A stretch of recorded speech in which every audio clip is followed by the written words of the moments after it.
Assalamu alaikum and welcome to our video lectures of research methods. I'm Farhan Sarwar.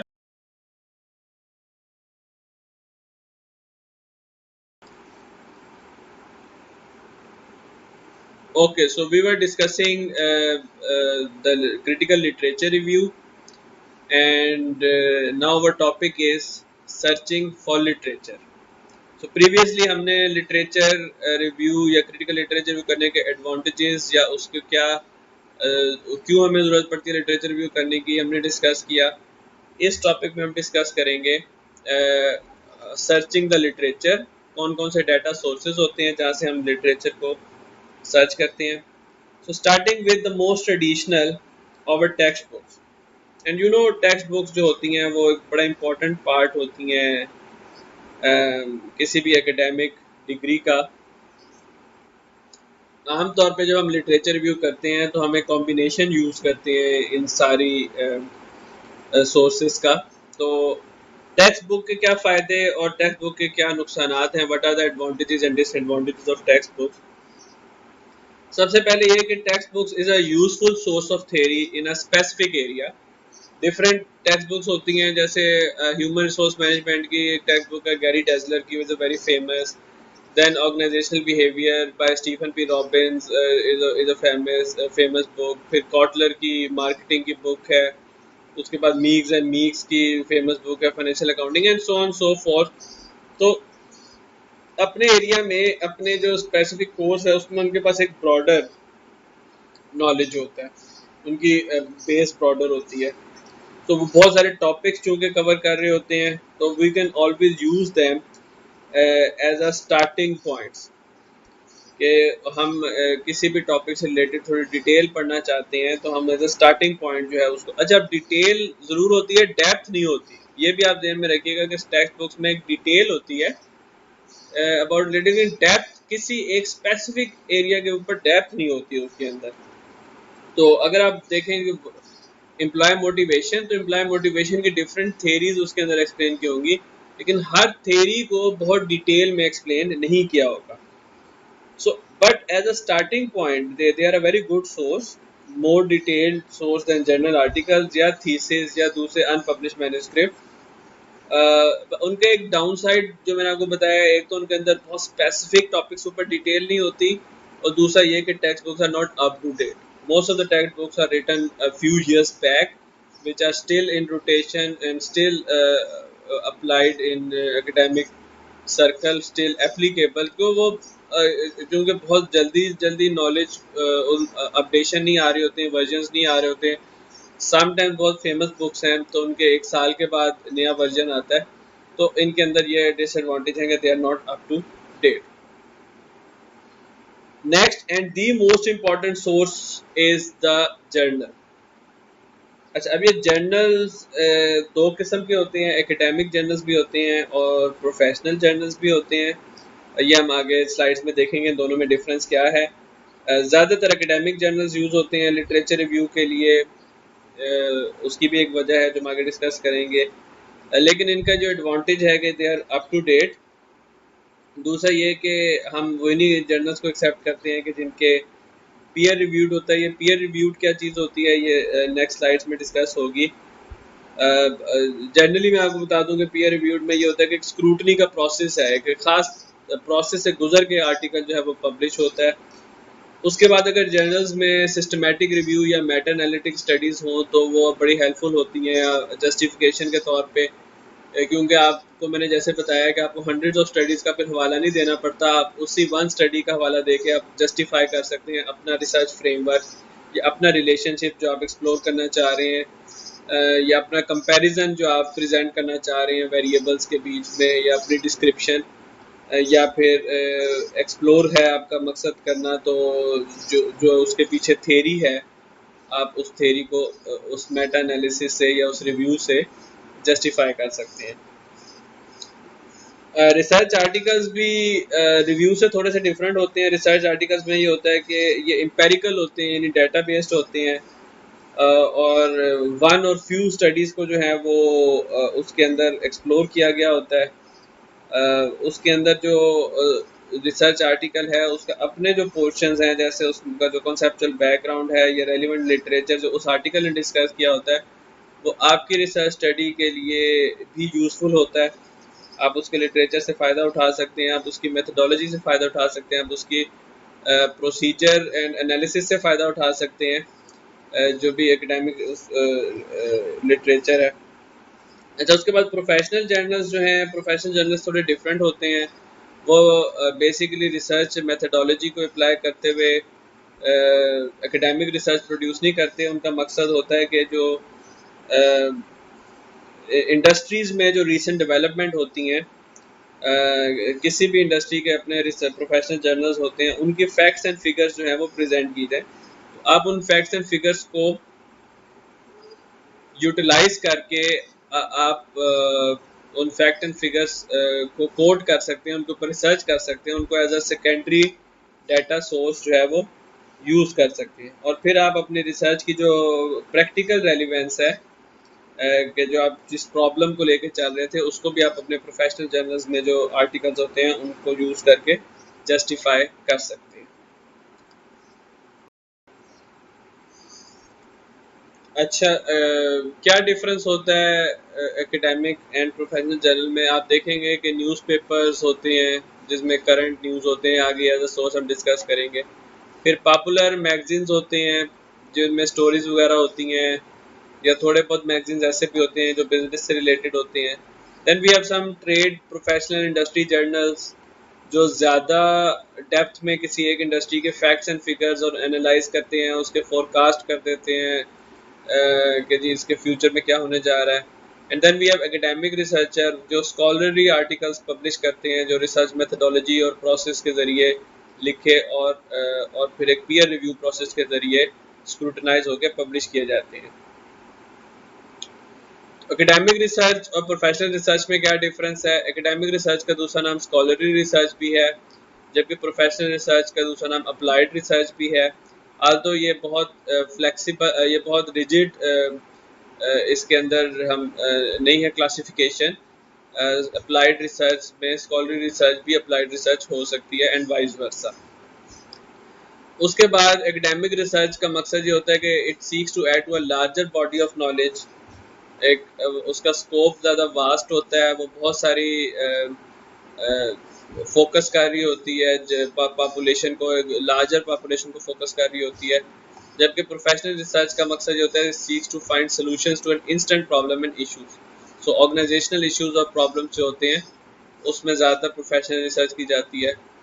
Then academic research में जो questions होते हैं वो conceptual ज़्यादा होते हैं, like what is impact of employ motivation and customer satisfaction.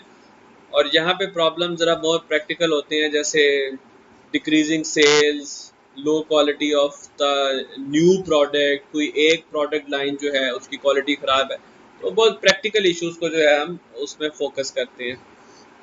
और relevant to an organisation mostly होता है, या relevant to a particular industry हो सकता है उसमें।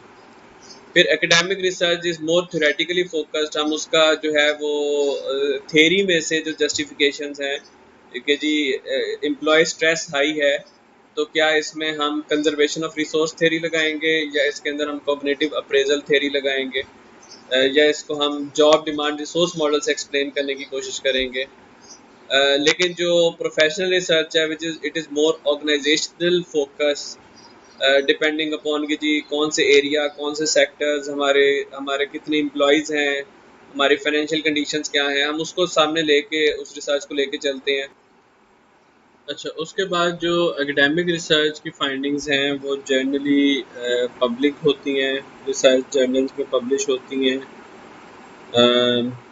उसके कॉन्ट्ररी जो प्रोफेशनल रिसर्च की फाइंडिंग्स होती हैं या सम टाइम्स वो प्रोफेशनल जर्नल्स में पब्लिश होती हैं, लेकिन मोस्ट ऑफ द केसेस वो प्राइवेट भी रखी जाती हैं, क्योंकि उसका मकसद ऑर्गेनाइजेशंस को डायरेक्ट फ़ायदा पहुंचाना है, और ऑर्गेनाइजेशंस के आर्काइव्स का हिस्सा बन जाती हैं वो।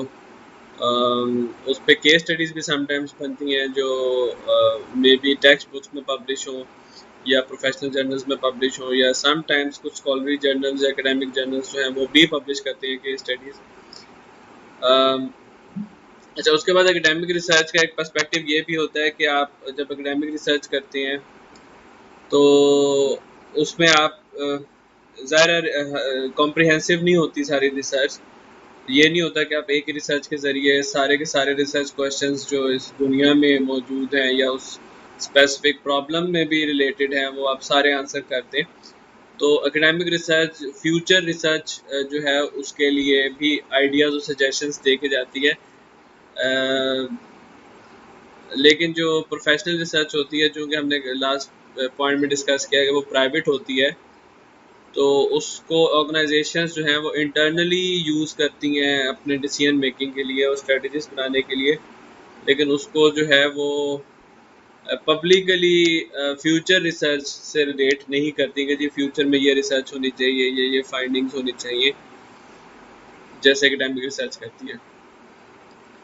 फिर एकेडमिक रिसर्च का एक criteria of quality and academic research का क्राइटेरिया ऑफ पब्लिकेशन ये है, it is assessed through peer review by means of academic discipline standards जो सेट किए होते हैं एकेडमिक स्कॉलर्स ने, एडिटर्स ऑफ द जर्नल्स ने, और वो फिर जर्नल जर्नल थोड़ा बहुत वेरी करता है, लेकिन पीयर रिव्यू का यही मतलब है कि जो आपके ऑलरेडी इस्टेब्लिश्ड स्कॉलर्स हैं वो आपके रिसर्च पेपर को स्क्रूटनाइज करते हैं, गो थ्रू करते हैं, उसके अंदर अगर उनके पर्सपेक्टिव से या फिर जो एकेडमिक पर्सपेक्टिव है उसके हिसाब से अगर कुछ उसके अंदर वीकनेसेस हैं, शॉर्ट कमिंग्स हैं, तो सजेस्ट करते हैं। अगर वो सूटेबल नहीं है तो उसको इवन रिजेक्ट भी कर सकते हैं। ऑन द अदर हैंड जो प्रोफेशनल रिसर्च है that is assessed by the organisation. अच्छा, अगर आपने एक एक्सटर्नल हायर किया रिसर्चर, तो उसकी जो रिसर्च है उसको असेस करेगा जो ऑर्गेनाइजेशन होगी, उसका जो भी नॉमिनेटेड अथॉरिटी होगी या रिप्रेजेंटेटिव होगा या जो भी उसकी कमेटी होगी वो उसको असेस करेगी उसकी क्वालिटी को।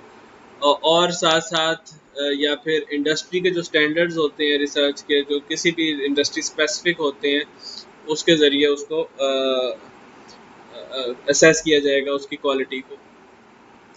अच्छा, फिर एकेडमिक रिसर्च कैसे शेयर होती है दूसरों के साथ? एकेडमिक राइटिंग के थ्रू। अच्छा, डॉक्टरल डेजर्टेशन पीएचडी के जो थीसिस होते हैं, मास्टर्स एमफिल के जो थीसिस होते हैं, फिर स्कॉलरली जर्नल्स होते हैं, जैसे अभी हमने डिस्कस किया थोड़ी देर पहले, और फिर हम फर्दर भी इसको डिस्कस करेंगे कि there are certain research journals like journal of management, journal of human resource management, journal of organisational behaviour, academy of management, academy of management review. इस किस्म के जर्नल्स होते हैं जिनमें ये पब्लिश होते हैं। उसके बाद एकेडमिक कॉन्फ्रेंसेस के थ्रू प्रेजेंट किए जाते हैं all over the world, different fields में डिफरेंट कॉन्फ्रेंसेस होती रहती हैं। वहाँ पे जाके जो रिसर्चर्स हैं अपनी रिसर्च को प्रेजेंट करते हैं और दूसरे लोग उसके ऊपर क्वेश्चन आंसर्स करते हैं ताकि वो रिसर्च और ज़्यादा इम्प्रूव हो जाए। उसके बाद फिर बुक्स होती हैं एक तरीका जिससे ये शेयर होती है। अच्छा, जो प्रोफेशनल रिसर्च है वो चूँकि इंटरनल बेस्ड होती है तो ज़्यादातर तो वो इंटरनल रिपोर्ट्स बन जाती हैं उसकी, जो ऑर्गेनाइजेशन के आर्काइव्स में चली जाती हैं, but may be it is shared through some professional conferences या इंडस्ट्री और ट्रेड पब्लिकेशन या प्रोफेशनल पब्लिकेशन, जैसे हमने जिक्र किया था, at the form of articles या case studies. Let's take a look at some of the important management journals. ये मैनेजमेंट जर्नल्स जो हैं ये कॉम्प्रिहेंसिव लिस्ट नहीं है, these are just few examples और some of the top journals हैं।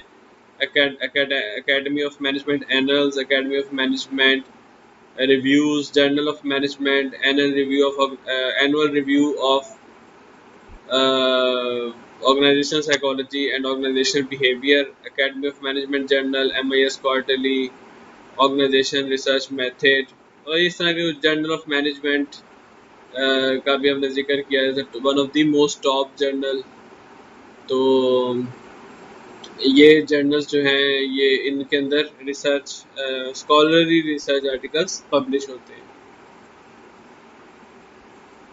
Then another important source of literature and especially for the literature review, क्योंकि thesis थोड़े डिटेल्ड होते हैं, रिसर्च थीसिस काफ़ी जो जो पीएचडी स्कॉलर्स होते हैं उन्होंने एग्जॉस्टिव रिव्यू किया होता है लिटरेचर का। अगर आप एक रिसर्च स्टडी करने जा रहे हैं तो आपके लिए बहुत आसान हो जाएगा अगर आपको उससे रिलेटेड कोई रीसेंट थीसिस मिल जाए, तो आप उस थीसिस को यूज़ करके भी अपने लिटरेचर रिव्यू को सपोर्ट कर सकते हैं, उसके लिटरेचर को यूटिलाइज करके। But it's not a good practice कि आप थीसिस को एज अ रेफरेंस साइट करें। इट कैन बी डन कि आप उस थीसिस को यूटिलाइज करके उसने जो रेफरेंसेस यूज़ किए हुए हैं आप उसकी सोर्स पे जाएं और उन रेफरेंसेस को चेक करें। लेकिन just a word of advice कि अगर आप किसी थीसिस से कोई रेफरेंस उठा रहे हैं तो do not forget to verify that reference, but because it is my personal observation कि समटाइम्स स्कॉलर्स होते हैं वो रेफरेंस जो लिखते हैं एक्चुअली बैक एंड में वो सेम उसका मीनिंग नहीं होता, वो एक डिफरेंट रेफरेंस होता है। वो जस्ट बिकॉज समटाइम्स ऐसे होता है कि थीसिस इतनी डिटेल्ड होते हैं कि जो भी एग्जामिनर होते हैं या जो भी स्क्रूटनाइजर्स होते हैं उनके लिए पॉसिबल नहीं होता कि वो हर एक एक रेफरेंस को चेक करें। उस चीज़ का फ़ायदा उठाते हुए सम टाइम स्कॉलर्स जो हैं वो रॉन्ग रेफरेंसेस इंसर्ट कर देते हैं। तो आपके लिए ये एक वर्ड ऑफ एडवाइस है कि अगर आप किसी भी थीसिस में से लिटरेचर रिव्यू बोरो कर रहे हैं, और फिर से वो बात जो आगे जाके हम डिस्कस करेंगे कि आपको एज इट इज़ उसकी वर्डिंग्स नहीं उठा सकते, ना आप किसी बुक में से उठा सकते हैं, ना आप किसी रिसर्च आर्टिकल में से उठा सकते हैं, ना थीस में। You have to write in your own words अगर आपको लिटरेचर रिव्यू से प्लेजरिज्म नहीं होना चाहिए या आप चाहते हैं कि उसमें प्लेजरिज्म ना हो। फिर थीसिस में ये होता है कि उसमें डिफरेंट चैप्टर्स होते हैं, डिफरेंट प्रोसेस ऑफ रिसर्च को रिप्रेजेंट कर रहे होते हैं। वो किसी भी एकेडमिक आर्टिकल के सेक्शंस के तरह ही होते हैं, लेकिन फिर से काफ़ी डिटेल्ड होते हैं। और ये भी ज़रूरी नहीं है कि जो थीसिस है वो एक आर्टिकल के तौर पे पब्लिश हुआ हो। समटाइम्स थीसिस जो है वो रिपोजिटरीज में चले जाते हैं अपनी यूनिवर्सिटीज़ के, या ऑनलाइन अवेलेबल होते हैं as a stand alone thesis या बुक की शक्ल में कन्वर्ट हो जाते हैं। फिर नेक्स्ट इंपॉर्टेंट सोर्स है दैट इज़ एकेडमिक कॉन्फ्रेंस। इसको रिसर्च कॉन्फ्रेंस भी कहते हैं या एकेडमिक कांग्रेस भी कहते हैं, सिंपोजियम भी नाम लिया जाता है। सिंपोजियम एक्चुअली थोड़े से इतने एलेबरेटेड नहीं होते, कॉन्फ्रेंस थोड़ी एलेबरेटेड ज़्यादा होती है। So it is a meeting which represents researchers attend to present their finding and hear about the latest work within their field. Conference का एक बहुत बड़ा फ़ायदा ये होता है कि इसके अंदर जो नॉलेज होता है वो वेरी अप टू डेट होता है, the most up to date, not the most may be, लेकिन वेरी अप टू डेट होता है। और इसलिए वो काफ़ी आपके लिए फ़ायदेमंद होता है कि we want to cite something that is very new. और फिर उसमें ये कि एक ऐसी चीज़ प्रेजेंट होती है जो अभी रिसर्चर ने जिस पे अभी ताज़ा काम किया होता है और उसको काफ़ी क्रिटिसाइज़ किया जाता है, वो एक स्क्रूटनी से गुजर चुका होता है। जो पहले रिसर्चर्स जो होते हैं, जो अटेंड कर रहे होते हैं उस कॉन्फ्रेंस को, रिसर्चर जब उसे प्रेजेंट करता है तो वो उसको टॉपिक्स को, उसकी रिसर्च की थ्योरेटिकल फ्रेमवर्क्स को, उसके रिसर्च के मेथडोलॉजी को क्रिटिसाइज़ करते हैं, अप्रिशिएट करते हैं, उसके अंदर बेहतरी लाने की कोशिश करते हैं। वो एक स्क्रूटनी से गुजर के जो वो कॉन्फ्रेंस, और वो कॉन्फ्रेंस का जो भी प्रेजेंटेशन होती है वो कॉन्फ्रेंस प्रोसीडिंग के तौर पे समटाइम्स पब्लिश होती है। तो आप उन कॉन्फ्रेंस प्रोसीडिंग्स को भी साइट कर सकते हैं अपने लिटरेचर रिव्यू में। और समटाइम्स ऐसे भी होता है कि वो कॉन्फ्रेंस में जो प्रेजेंटेशन होती है वो किसी रिसर्च आर्टिकल के तौर पे जो कॉन्फ्रेंस मैनेजमेंट ने किसी जर्नल के साथ अगर एक्सक्यूज मी, वो किसी जर्नल के साथ अगर उसने मुआहदा किया हुआ है कि उसमें पब्लिश होगी उनकी कॉन्फ्रेंस की जितनी भी प्रोसीडिंग्स होंगी, तो वहाँ से भी आप उसको साइट कर सकते हैं। तो ये कॉन्फ्रेंस प्रोसीडिंग्स का फ़ायदा क्या है कि अप टू डेट होती हैं, पब्लिश हुई होती हैं। अच्छा, लेकिन इसमें ये भी आप जहन में रखें, इसके जो डिसएडवांटेजेस होते हैं कॉन्फ्रेंस, एक तो उसकी क्वालिटी, क्योंकि आजकल ये बहुत ट्रेंड है कि कॉन्फ्रेंसेस होती हैं just for the sake of earning और just for the sake of academic activity. Quality पे अक्सर उनमें इतना क्वालिटी का ख्याल नहीं रखा जाता। उसमें पेपर्स जो होते हैं जिस तरीके से रिगरस पीयर रिव्यू होते हैं जर्नल आर्टिकल्स में, तो it is important for you कि अगर आप किसी कॉन्फ्रेंस प्रोसीडिंग को अपने लिटरेचर का पार्ट बनाना चाह रहे हैं तो उस कॉन्फ्रेंस की रेपुटेशन को, और कॉन्फ्रेंसिंग इंडेक्सिंग भी होती है, जिस तरह हम आगे इंडेक्सिंग डिस्कस करेंगे रिसर्च जर्नल्स की, इस तरह कॉन्फ्रेंसिंग की भी इंडेक्सिंग होती है। तो आप उससे सर्च करके आप देख सकते हैं कि कॉन्फ्रेंस जो है ये रेप्यूटेबल है या इसकी रिप्यूट इतनी अच्छी नहीं है। अनपब्लिश्ड आर्टिकल्स भी मैन्यूस्क्रिप्ट्स जिन्हें हम कहते हैं अनपब्लिश्ड मैन्यूस्क्रिप्ट्स, एक तो पब्लिश मैन्यूस्क्रिप्ट्स होते हैं, एक अनपब्लिश्ड मैन्यूस्क्रिप्ट्स होते हैं, वो भी रिकग्नाइज्ड होते हैं। उनका ये मतलब नहीं है कि वो किसी मौके पे पब्लिश नहीं होंगे। समटाइम्स होता ही है कि आर्टिकल जो है आपका रिसर्च पेपर जो है वो एक्सेप्ट हो गया होता है जर्नल में, लेकिन वो अभी तक पब्लिश नहीं हुआ होता, उस जर्नल का हिस्सा नहीं बना होता। तो आजकल एक काफ़ी फेमस ट्रेंड है कि जो आपके जर्नल्स हैं वो आर्टिकल्स को ऑनलाइन फर्स्ट कर देते हैं, यानी कि वो उसको अपने जर्नल में पब्लिश करने से पहले अपनी वेबसाइट पे जस्ट एज एन आर्टिकल वो उसको अपलोड कर देते हैं। कुछ ऐसे भी पब्लिशर्स हैं जो आपका आर्टिकल अभी पीयर रिव्यू के प्रोसेस से गुजर रहा होता है, यानी स्क्रूटनी के प्रोसेस से गुजर रहा होता है, तो वो उसको पब्लिश कर देते हैं। तो वहाँ से भी आप उसको साइट कर सकते हैं। फिर कुछ आर्टिकल्स ऐसे होते हैं कि अभी जो ऑथर्स हैं उन्होंने प्रिपेयर करके कुछ लोगों को भेजते हैं कि आप इसको रिव्यू कर लें, नॉट फॉर पब्लिकेशन, जस्ट उसमें इम्प्रूवमेंट के लिए, तो वो भी एक अनपब्लिश्ड मैन्यूस्क्रिप्ट है।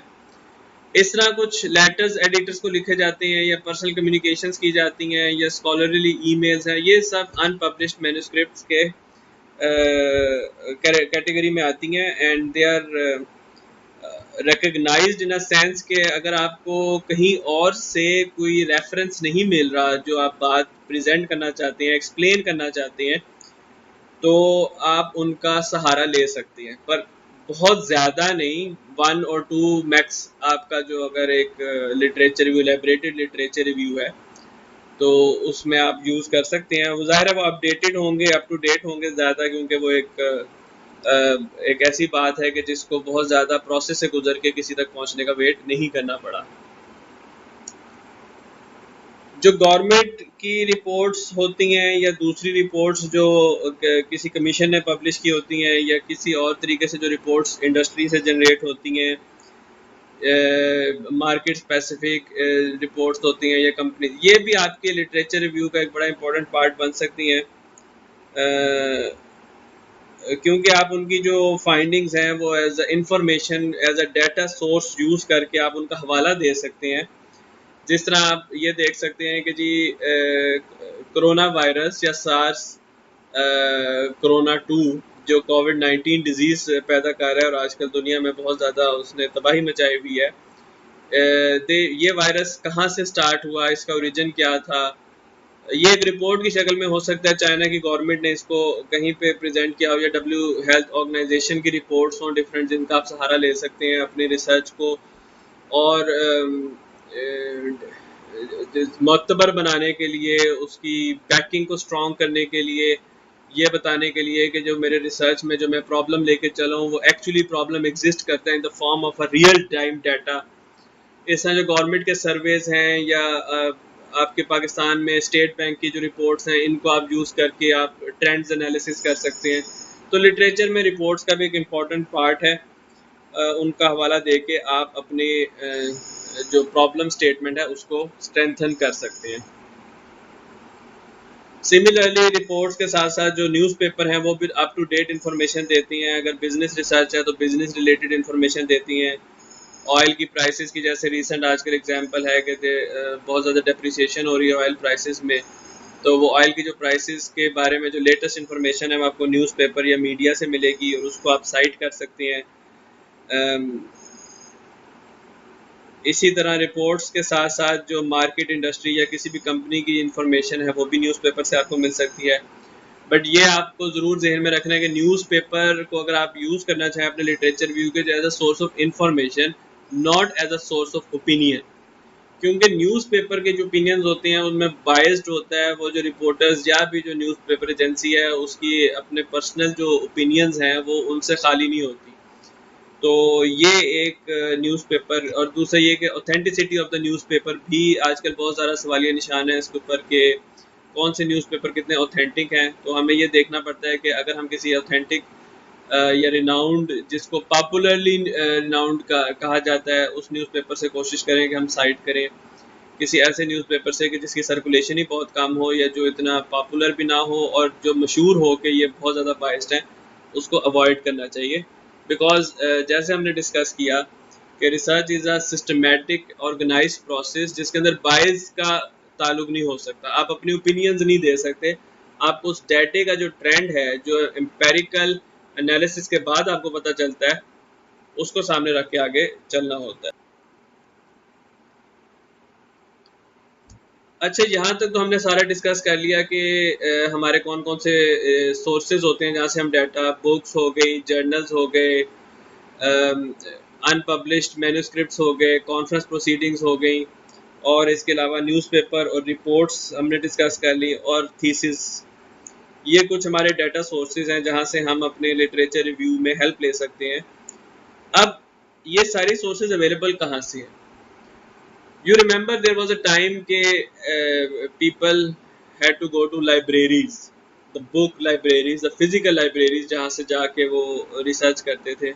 उन लाइब्रेरीज में बुक्स भी अवेलेबल होती थी। बहुत सारी लाइब्रेरीज ने जर्नल्स, आर्टिकल्स की सब्सक्रिप्शंस भी ली होती थी, और फिर अभी भी ये ट्रेंड कंटिन्यू है, ऑल्दो इट्स ऑन डिक्लाइन। और वहाँ पे न्यूज़पेपर्स भी पढ़े होते थे, और वहाँ पे अब जाके बुक्स को ओपन करके उसमें से रिसर्च करते थे, उसमें से लिटरेचर ढूंढते थे। अब ये सब कुछ शिफ्ट हो गया है on internet. So now internet is your main data sources. ये जितने भी चीज़ें हैं ये आपको इंटरनेट से भी अवेलेबल हैं, आल्दो इट डिपेंड्स के वो आपको वहाँ पे इंटरनेट से कितनी इजीली अवेलेबल है, आपकी एक्सेस कितनी है, आपकी यूनिवर्सिटी ने आपको कितनी एक्सेस दी हुई है। आपकी for example HEC digital library में आपकी एक्सेस है कुछ जर्नल आर्टिकल्स की, कुछ पब्लिशर्स की। HEC डिजिटल लाइब्रेरी जो है वो आपके जब आप घर में होंगे वो नहीं ओपन होगी, लेकिन आप अपनी यूनिवर्सिटी में उस इंटरनेट यूज़ करेंगे तो HEC डिजिटल लाइब्रेरी से आपकी एक्सेस बढ़ जाएगी, या लाइब्रेरी में आप यूज़ करेंगे तो एक्सेस उससे भी ज़्यादा होगी। तो लेकिन आजकल जितने भी डाटा सोर्सेज ऑफ लिटरेचर हैं वो इलेक्ट्रॉनिक फॉर्म में अवेलेबल हैं। सारे journals, I am not sure कि कोई जर्नल ऐसा होगा कि जो ऑफ ऑनलाइन नहीं पब्लिश हो रहा होगा, बट आई थिंक जितने भी रिनाउंड जर्नल्स हैं वो ऑनलाइन पब्लिश्ड होते हैं। बट अगेन जब इंटरनेट की बात आती है तो उसके अंदर हमारे पास कुछ क्वेश्चन मार्क्स फिर आ जाते हैं कि कौन सी इंफॉर्मेशन जो है वो यूज़फुल है और कौन सी इंफॉर्मेशन है जो हमें बिल्कुल फ़ायदा नहीं पहुंचाएगी।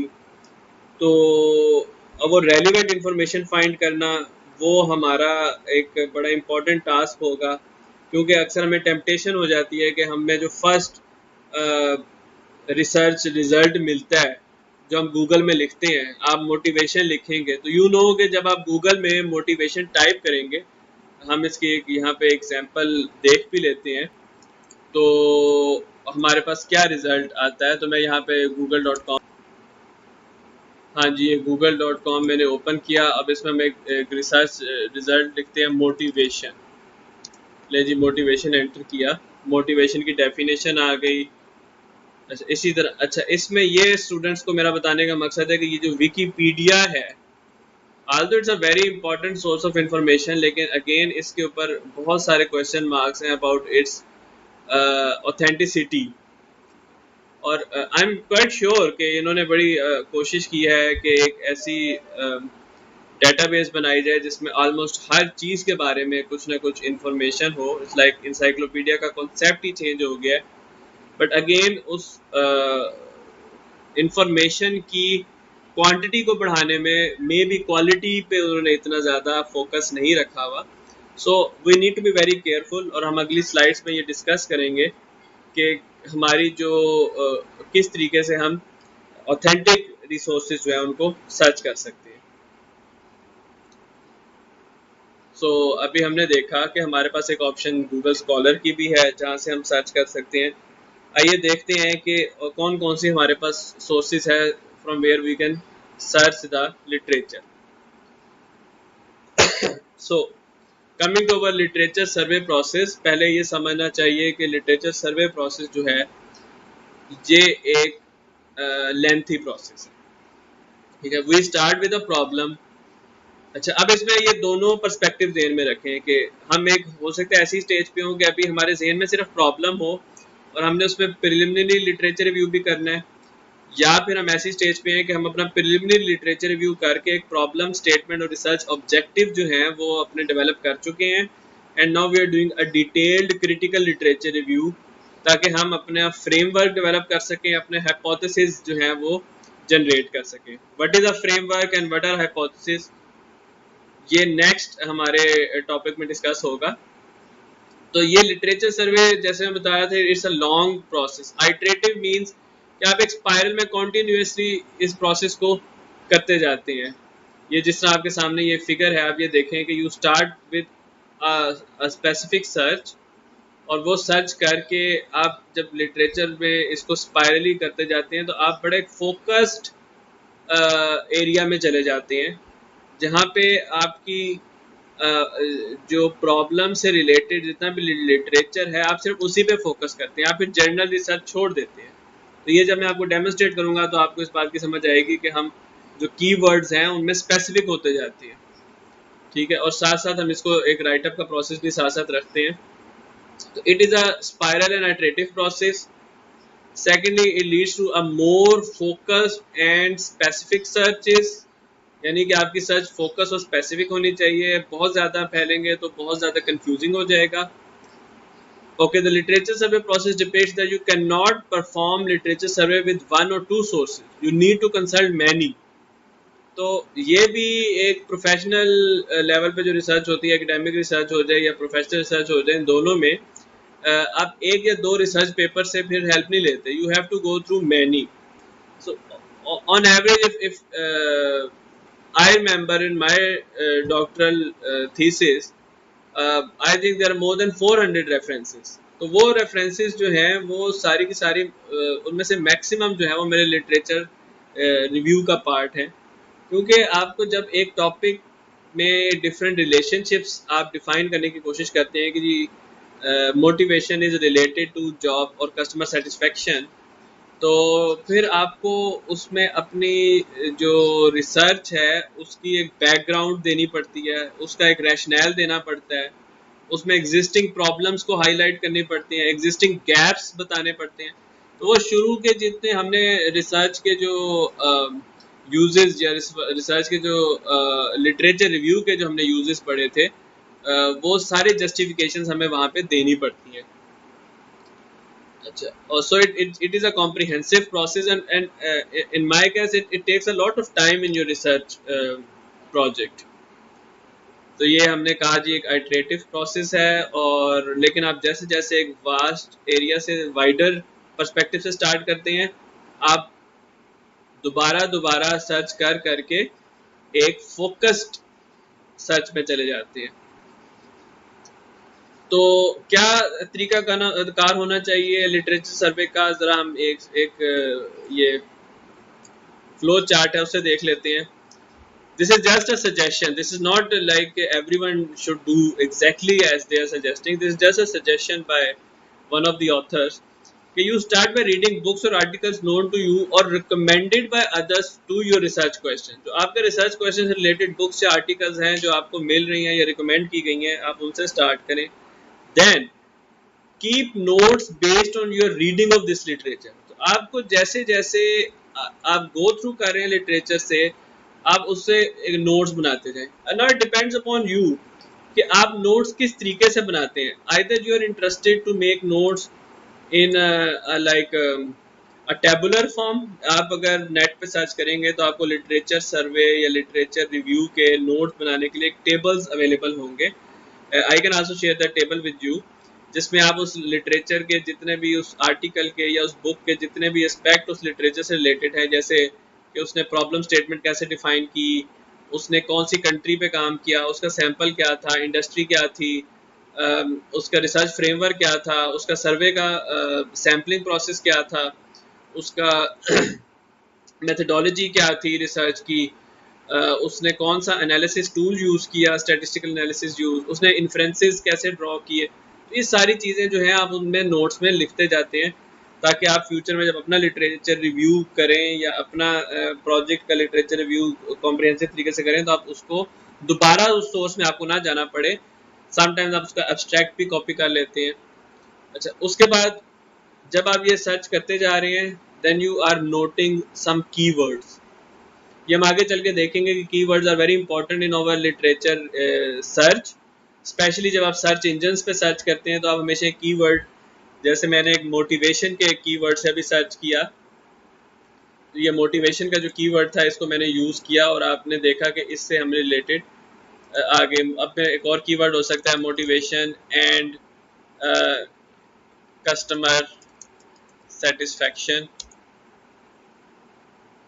तो ये मोटिवेशन एंड कस्टमर सेटिस्फैक्शन, ये कीवर्ड्स दो बन गए। तो इस तरीके से आपने अपने जो, अच्छा मोटिवेशन के साथ साथ आपको पता है कि मोटिवेशन, मैस्लो अनदर कीवर्ड, ठीक है, motivation, intrinsic yet another keyword. तो ये कीवर्ड्स जो है हमारे, ये इंपॉर्टेंट हैं। ये जब हमें कैसे पता चलता है कि कीवर्ड्स कौन से इंपॉर्टेंट है, जब हम रिलेटेड जो रिसर्च है उसको पढ़ते हैं तो उसमें से हमें कीवर्ड्स अवेलेबल हो जाते हैं। Now you are doing this parallelly कि एक तो आप कीवर्ड्स नोट कर रहे हैं जो आपको लिटरेचर आ रहा है, साथ साथ जो आप सेलेक्ट करते जा रहे हैं, and then you make a note of other literature refer to that may be relevant and worth following up। और फिर आप साथ साथ जो आप एक रिसर्च पेपर पढ़ रहे हैं, आप उस रिसर्च पेपर में से जो रेलिवेंट लिटरेचर है जो उसने जिसको साइट किया है आप उसको भी नोट डाउन करते जाएं। अच्छा, अब इसकी एग्जांपल क्या होगी कि अगर मैं आपको एक रिसर्च पेपर ओपन करके दिखाऊं, and for that I will go to Google Scholar. Okay, तो गूगल स्कॉलर पे जो मेरे जहन में टॉपिक था उससे रिलेटेड मुझे एक आर्टिकल फर्स्ट सर्च में मिल गया और पाकिस्तान का मिल गया और एयरलाइन इंडस्ट्री का मिल गया। So it's a very big coincidence. ठीक है, और भी दो तीन आर्टिकल्स हैं, बट अगर हम स्टार्ट करें, सिर्फ ये देखना कि इस आर्टिकल में हमें कीवर्ड्स कौन कौन से मिलेंगे या उसने कौन सा लिटरेचर को साइट किया हुआ है। ये देखें, ये पेपर है जिसको उसने साइट किया है। तो आप अगर देखेंगे ये पेपर रिलेटेड है जो आपको भी लिटरेचर रिव्यू में हेल्प करेगा, that employ satisfaction has positive influence on customer satisfaction in service industry. तो आप इस पेपर को भी नोट डाउन कर लें और अपने जो आप एक टेबल बनाया होगा आपने, उस टेबल के अंदर जो है वो इसको ऐड इन कर लें कि जी मैं फर्दर इसको भी एक्सप्लोर करूँगा। ठीक है, तो इस तरह ये जो उन्होंने लिटरेचर, जो उन्होंने जिस लिटरेचर को साइट किया हुआ है आप उस लिटरेचर को गो थ्रू करें। ये देखें, ये लिटरेचर उन्होंने साइट किया हुआ है। Okay, make a note of other literature refer to that may be relevant and worth following up. Then generate keywords relevant to your research questions.